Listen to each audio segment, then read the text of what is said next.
We are back with part 4 of our tote bag sew along. This will be our final video. We are now ready to begin sewing our bag together. And I actually wasn't going to show this portion of the video, but I wanted to show it because we all make mistakes. It looks like I over measured where the length of the bag should have been 24 and a half, and I actually added about 1.5 inches extra. So this is why you see my clear ruler here. I am just squaring off my bag to make sure that all the pieces are 24 and a half inches long, and it's okay if you do that. So before we start pinning and putting our bag together, lay all of your pieces on top of one another. If there are some edges that seems to be longer than the other, go ahead and square those off before we start pinning and getting ready to sew. Now that I have squared off my bag, I am ready to start putting the pieces together. So I have the piece that has my pocket down first. I'm going to lay the additional outer bag fabric piece on top of that so that we now have right sides facing together. We're going to pin along both long sides and the bottom side of your bag, and that's how we're going to take it over to our machine and sew. So go ahead and pin those 3 sides. And here's what your bag should look like when all of those 3 sides are pinned together. Using my Brother SE400 embroidery and sewing machine, we are going to be using a straight stitch here, and we're also going to be using a stitch length of 3.0 millimeters. So mine is on 2.5. I'm just going to change that to 3. So currently I am using a magnetic seam guide. I will say that it is recommended that a seam guide is not used on computerized machines because the thought is that it could mess up the timing. I personally haven't had any problems with that. So I would say if you are going to be using a magnetic seam guide as a reference, to just kind of keep that in mind. So if your sewing machine begins to act up, then you can kind of get an idea of what may be happening. Another alternative that you can use aside from the magnetic seam guide is maybe painter's tape, or you can even use a sticky pad. In addition to using the magnetic seam guide, my needle plate also has markings on there that corresponds to where a 1/2 inch seam allowance may be. I know that some sewing machines may not have that on there, so I'm going to help you to find where 1/2 inch seam allowance would be on your machine using your tape measure. So when using your tape measure to measure out what a seam allowance would be, in this case we're using a 1/2 inch, you're going to put the 0 or your whole number mark right at that center needle position, and then you're going to find out where your recommended seam allowance is. So in this case, again, it is 1/2 inch seam allowance. So here is my 1/2 inch mark, and this is where I would place my magnetic seam guide or what other tool that I'm using to kind of give me a better visual of where the 1/2 inch seam allowance is. So that's how you can find it on your needle plate if your needle plate is not marked with your seam allowance, such as mine. Remember, you want to place your fabric underneath your presser foot where most of the fabric is to the left of your machine. We're going to do a couple of stitches forward, back stitch to the beginning, and sew down the remaining length of the bag. Remember to take your pins out, never sewing over them.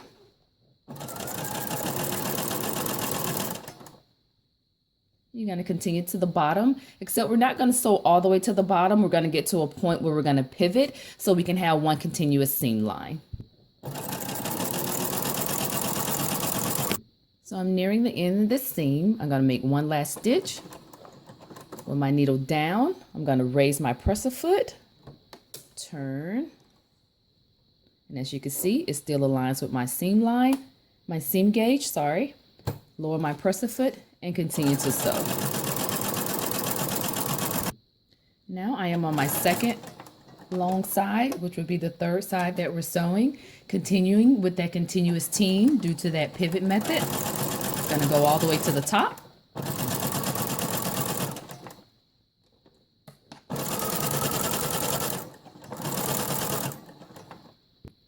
Nearing the top of the bag, I'm going to back stitch and sew on. Cut my thread, raise the presser foot, and remove my outer bag. So after you stitch your bag closed, you want to take it over to your ironing board and do what I like to call dress the ironing board. You're just going to place your bag over the curved end of your ironing board. Okay, and then we're going to finger press the seam open, and then we're going to press it open. You're going to do that to both long sides. Now I have my lining pin, and you notice that I created an X at 2 points at the bottom of the bag, and this just sort of serves as a reminder for me that as I'm sewing around that I need to stop here, take my needle out, reposition my needle at this point, and continue to sew around my bag, because this is the opening that we're going to use to turn the bag right side out.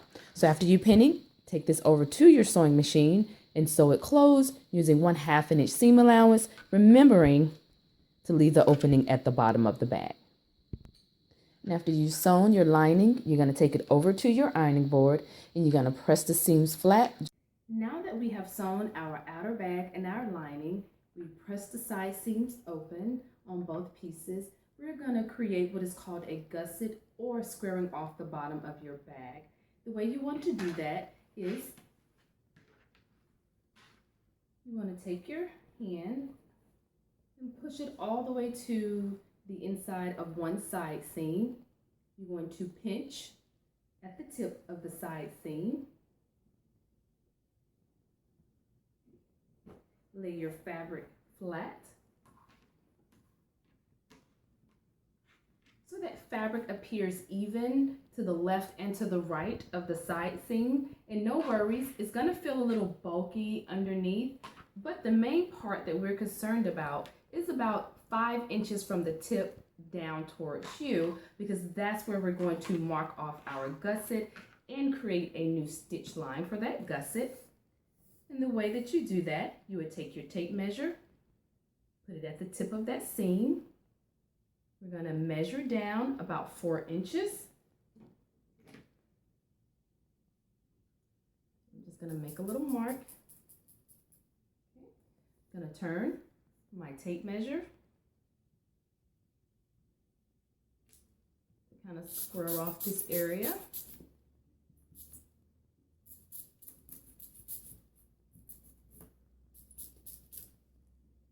So now I have created a stitch line that I'm going to follow, and I am just going to stitch right across. You're going to do the same thing to the other side of your bag and transfer those same markings, 4 inches, to your outer bag. So I started with my lining first, and I'm just transferring over to my outer bag.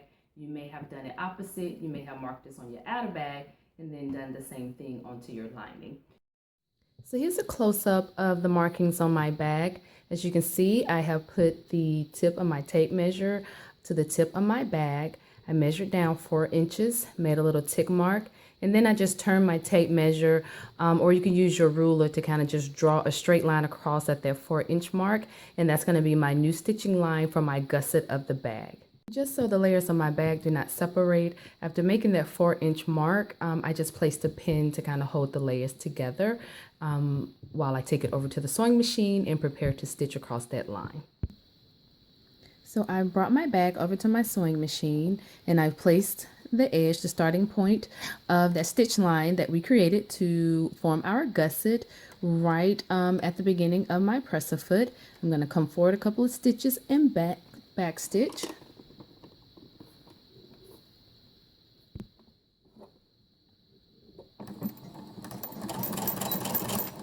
I'm just going to stitch right on that line all the way across. Remove my pin.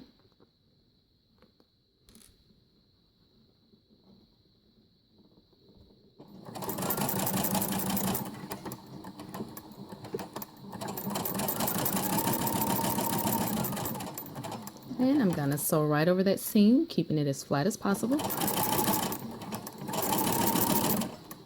And continue right onto that stitching line. I'm going to back stitch here at the end and sew right on off my fabric. And we're going to do the same thing to the other side. Then you're going to bring your lining piece, place it underneath the presser foot just as you did your outer bag, and sew across that stitch line to create your gusset. I am now going to cut as close as possible to the stitch line that we created, and that's so we can get rid of the bulk in our bag for when we get ready to put the pieces together. So I'm just going to cut right across that stitching line as close as you can.